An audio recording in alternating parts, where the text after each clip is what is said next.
आपने कहा कि बच्चे दारू ज्यादा पी रहे हैं इसलिए मन ज्यादा उधर हो गया। ओके, अभी 12 महीनों में एक महीना ही जुलाई का होता है जिसमें गर्मी भयंकर होती है, चिपकी पिसी होती है, ठीक है ना। तो इसमें क्या करें हम, पंखा बंद कर देना जो चलाते हैं, या पंखे और बढ़ा दें, कूलर बढ़ा दें, क्या किया जाए, क्या करना चाहिए? बढ़ाते हैं ना। जब हमें पता गर्मी ज्यादा है तो पंखा बढ़ा दो, पंखे की रफ्तार बढ़ा दो, तेज कर दो उसको, यही करते हैं ना। या फिर जब गर्मी ज्यादा होती है तब हम अपने पंखे बंद कर देते हैं, बढ़ाते हैं ना। तो फिर जब अब ये बात ये कह रहे हैं आप कि भैया ऐसा हो रहा है कि मन इसलिए लगता है क्योंकि कुछ ऐसे क्लेश हो गया था, पड़ोस में कुछ ऐसी बात हो गई थी, फिर ऐसा हो गया था। अरे जब हम परमेश्वर में हैं तो हमें इन चीजों का पता है, तुम उसकी चाल से अनजान नहीं हो। वो घात करने आया, नाश करने आया, तुम्हारी तपस्या को भंग करने आया, तुम्हारे फलों को खत्म करने आया, तुम्हें बांझ बनाने के लिए आया। लेकिन यीशु मसीह कह रहे हैं मैं इसलिए आया कि वे जीवन पार बहुतायत का जीवन पाए। वो बहुतायत की आशीष को देने के लिए आया है। लेकिन अगर कोई लेने वाला ना हो तो, अगर लेने अभी समझ देगा, एक उदाहरण दिया, जुलाई के महीने में गर्मी ज्यादा होती है तो पंखे बंद करते हो, खोलते हो ज्यादा। उस टाइम तो हम कूलर भी लगा लेते हैं। फिर हम क्या करते हैं, अभी वो हमने कूलर लगाया तो उसमें बर्फ का पानी डाला, समाधान, अच्छे समाधान निकालते हैं ना, प्लस होते हैं ना, ये फिर माइनस में जाते हैं। लेकिन जब यहाँ कुछ ऐसी बात आती तो हम क्या करते हैं, तब तो हम गड़बड़ी कर जाते हैं ना कि हमने दिक्कत आ रही है, पति आज पी कर आया था, आज मेरी पत्नी ने मुझे ये बोला इसलिए मेरी प्रार्थना नहीं हुई। मैंने आपको समझाया था यदि प्रार्थना नहीं कर पाते कम से कम उसकी उपस्थिति में बैठ जाओ। जैसे दूध छिड़ाया हुआ बच्चा अपनी माँ के गोद में रहता, अपनी माँ की गोद में रहता, वैसे ही मैं पिता परमेश्वर यहोवा की गोद में रहता, उसकी उपस्थिति में रहता हूँ, उसके समीप बैठ जाए प्रार्थना। कुछ शब्द समझ में नहीं आ रहा। अरे हन्ना क्या कर रही थी, जब दुख बढ़ गया तो क्या इस बार मैं इस बार परमेश्वर के मंदिर में नहीं जाऊंगी, ये कहा ना उसने, गई जाकर के प्रार्थना करने लगी। क्या उसने कही ये बात कि इस बार मैं परमेश्वर के मंदिर में नहीं जाऊंगी? क्या हुआ, गई ना। याजक क्या कह रहा उसको, हन्ना सुबह सुबह पीकर आ गई तो, नशे में है तो, कैसी हरकतें कर रही है, क्या क्या बोल रहा होगा उसको। नहीं मेरे प्रभु, मैं तो सताए जाने के कारण, विरोध ज्यादा बढ़ गया, प्रॉब्लम ज्यादा है, नशे की आत्मा ज्यादा है, गंदगी गड़बड़ी ज्यादा, विरोध हो गया, इसलिए परेशान हो। होठ तो हिलते थे पर शब्द नहीं निकलते थे। याजक के समझ में नहीं आया, यहोवा समझ गया और वही याजक कहने लगा, जा इस बार तो तेरा मन चाहा वर तू पाएगी तो गर्भवती होगी। हालेलुया।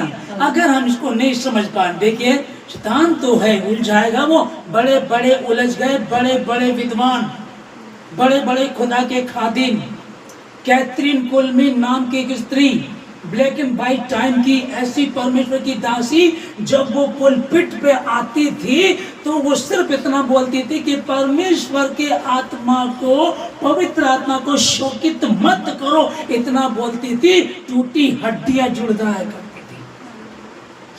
हालेलुया। टूटी हड्डियां जुड़ जाया करती थी। ओ होल के होल गूंजते थे, लंगड़े चलते थे, अंधे देखते थे। इतना बड़ा काम उसके द्वारा हुआ करता था, परमेश्वर की दासी के द्वारा। एक बार क्या हुआ, शैतान पीछे लगा हुआ था, कोई आदमी था डाइवोर्सी, उसके चक्कर में क्या किया, उसने उससे शादी कर ली। उसके बाद वो अभिषेक चला उठ जाएगा। जब फल खा लिया ना, तो जिस दिन खाओगे निश्चय उसी दिन मर जाओगे, निश्चय मर जाओगे। चला गया। बड़े बड़े खुदा के खादिम वह विचार में, दारू में, मैंने बताया कितनों को दारू पी के पड़े हैं। लोग बता रहे आपका पास्टर वहां पड़ा हुआ था, हॉस्पिटल में एडमिट। हरियाणा की बात है, यूपी की भी है। कितने ऐसे, कितने गिर गए। पर क्या, क्यों तुम समझ नहीं पा रहे हो, समझ नहीं पा रहे हो। उसकी चाल से तुम अनजान नहीं हो। मैं परमेश्वर की योजना में हूँ, मेरे बच्चे परमेश्वर की योजना में, मेरे बच्चे, मेरा पति, मेरे पत्नी, मेरा घराना, मेरे लोग परमेश्वर की योजना में। मैं बच गई, मेरा घराना भी बच गया। जो दिख रहा है वो तो ऐवे ही है, सच्चाई तो ये है कि मैं आशीषित हूँ। मैं घोषणा करती हूँ यीशु मसीह के नाम में, मैं आशीषित हूँ, मेरा परिवार आशीषित है, मेरे लोग आशीषित हैं। हालेलुया। ये जो नशा दिख रहा है ये नहीं होगा, नहीं होगा, नहीं होगा। जुलाई के महीने में पंखे बढ़ाते हैं, कूलर को बढ़ाते हैं, ठंडा पानी लेते हैं, बर्फ डालते हैं, ये हमें पता है। लेकिन जब स्पिरिचुअल लाइफ में ये जुलाई का महीना आता है, जब आत्मिकता में जब ये प्रॉब्लम्स आती हैं, तब हमें समाधान नजर नहीं आते। अब समाधान नजर आ जाते हैं। अरे पर्दा खोलो, ठंडा पानी लाओ, कूलर में बर्फ डालो, ठंडा होगा। वो ठंडा पानी जो डालोगे तो ठंडी हवा देगा। यहाँ समाधान मालूम है, मसीह में मालूम नहीं है। मालूम तो होते हैं, वो चुराना चाहता है। हालेलुया। आत्मा तो तैयार है, शरीर दुर्बल है। जागते रहो, प्रार्थना करते रहो कि तुम परीक्षा में ना पड़ जाओ। तुम्हारा जो परिश्रम है ना, बीते वर्षों का जो परिश्रम है, वो सूत समित परमेश्वर तुमको दे चुका है। बस पासवर्ड लो और एटीएम में जाओ और उस आशीष को निकाल करके लेकर। आमीन। सोच करके देखो। चलो कुछ ऐसे लोगों को ले लो। अरे यार देखो, हमारा पास्टर हमको बोलता है क्रिश्चियन में ही शादी करनी है, तुमको मसीह में करनी, गैर में नहीं करनी। उस लड़की ने गैर में शादी की थी, देखो कितनी सुंदर है, बच्चे भी अच्छे हैं, पति भी बढ़िया नौकरी कर रहा है, बढ़िया खुश है, उनको दिक्कत नहीं है। हम यहाँ दुखी हैं। कारण क्या है? वो योजना में, अरे जो खेल में है ही नहीं, उसको कोई दूसरा गिराएगा क्या? हराना किसको है? जो खेल में है। तो खेल में कौन है? वो अन्य जाति के आप और मैं। दौड़ कौन रहा है? तो हराना किसको है? वो जो शैतान वो मुझे हराने की कोशिश करेगा, मैं उसको हराने की कोशिश करूंगा, पर मेरे साथ तो यहोवा है। आमीन। एक बार एक से पूछा गया कि तराजू में एक तरफ यीशु मसीह है और दूसरी तरफ मैं हूं, तो पलड़ा भारी किसका हुआ? यीशु मसीह का, क्योंकि वो है ना। लेकिन उसने कहा कि नहीं, मेरा भारी है। कैसे?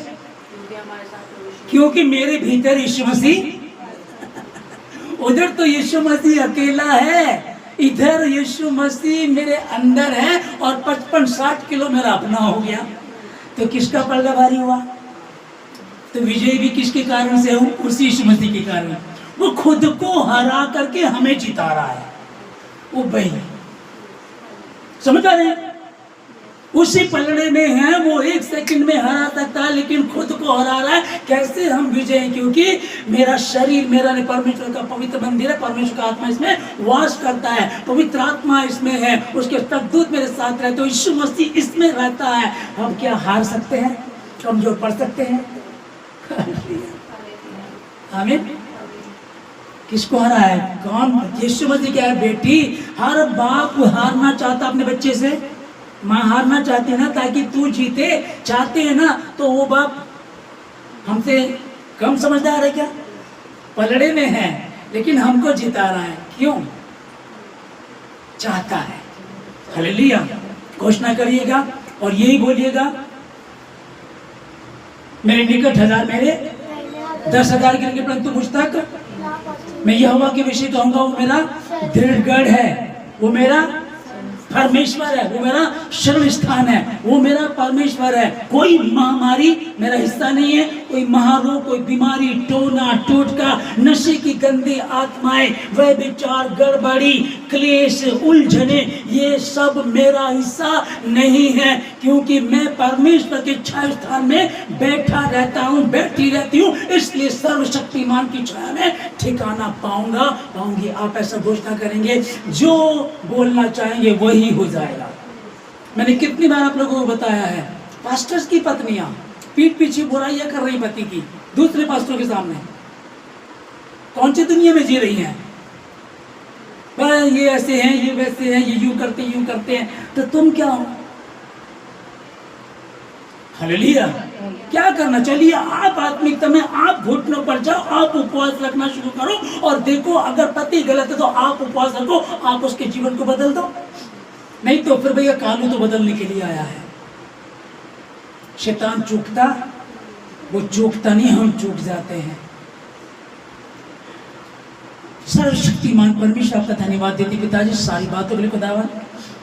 कुछ लोग जो निराश थे, आपने जो अपने वचन दिए प्रभु राजा, तुम सत्य को जानो, सत्य तुम्हें स्वतंत्र करेगा। तुम आजाद हो चुके हो। जिस दिन तुमने सूझबूझ करके मसीह में अपने को मार दिया था पहले वाले को, और तुम दूसरे जन्म में थे मसीह में, तभी से तुम अभिषिक्त हो, तुम आशीषित हो। कुछ कारण से दिक्कतें आई, चिंता मत करो, उपवास में जाओ, प्रार्थना करो, परमेश्वर के सामने बैठो, तौबा करो, थोड़ा सा अपने आप को चेक कर लो, कोई कमी तो नहीं है, दिखती है अच्छा नहीं दिखती, प्रभु के हाथों में सौंप दो और प्रभु को कहो प्रभु मैं ना समझू बच्चा हूँ प्रभु, पर आप मुझे अपने हाथों में लें, जैसा आप मुझे बनाना चाहते हैं वैसे बनाए, और निश्चय आप विजयी थे, हैं और रहेंगे। आपको कोई हरा नहीं सकता, बस वही आपको हरा सकता है जिसको आप आईने में देखते हो और वो आप खुद को देखते हो। यीशु मसीह के नाम में आज के